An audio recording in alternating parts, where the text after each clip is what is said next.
പത്രോസ് അപ്പോസ്തലനാണ് യേശു കൂടെ ഉണ്ടായിരുന്നപ്പോഴും തൻ്റെ കൂടെ ഉണ്ടായിരുന്ന മറ്റ് ശിഷ്യന്മാരെക്കാട്ടിലധികം പല കാര്യങ്ങൾക്കും മുൻകൈ എടുത്ത് കാര്യങ്ങൾ ക്രമീകരിച്ചിരുന്നത്. എന്നാൽ ഒരു സമയം യേശുവിനെ തള്ളിപ്പറഞ്ഞു. അത് യേശു തന്നെ പറഞ്ഞു, നീ എന്നെ തള്ളിപ്പറയുമെന്ന്. പത്രോസ് പറഞ്ഞു, ഇല്ല, ഞാൻ തള്ളിപ്പറയുകയില്ല. പക്ഷേ യേശു പറഞ്ഞ സമയത്തിനകത്ത് കർത്താവിനെ തള്ളിപ്പറഞ്ഞ ഒരു മനോവേദനയൊക്കെ അകത്തുണ്ട്. തങ്ങളിൽ ഒരാൾ യേശുവിനെ ഒറ്റിക്കൊടുത്തു, ബാക്കി 11 പേരുമുണ്ട്. തങ്ങളുടെ നേതാവ് തങ്ങളുടെ കൂടെയില്ല.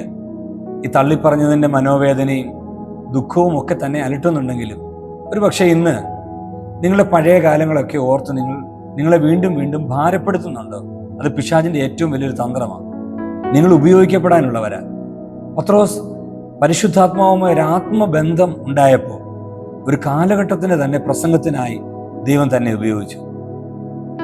ഇന്ന് പരിശുദ്ധാത്മാവുമായി ഒരുറ്റ ബന്ധത്തിന് നിങ്ങൾ ഹൃദയം കൊടുത്താൽ നിങ്ങൾ ഉപയോഗിക്കപ്പെടും. അതേ പരിശുദ്ധാത്മാവ് നിങ്ങളുടെ മേൽ വരുമ്പോൾ നിങ്ങൾ ശക്തി ലഭിച്ചിട്ട് ഭൂലോകത്തിൻ്റെ അറ്റത്തോളം എൻ്റെ സാക്ഷികളാകും. കർത്താവിൻ്റെ സാക്ഷിയായി നിൽപ്പാൻ, പരിശുദ്ധാത്മാവുമായുള്ള ആഴമേറിയ ബന്ധത്തിൽ നിലനിൽക്കാൻ കർത്താവ് നിങ്ങളെ ഓരോരുത്തരെയും സഹായിക്കട്ടെ. ആമേൻ.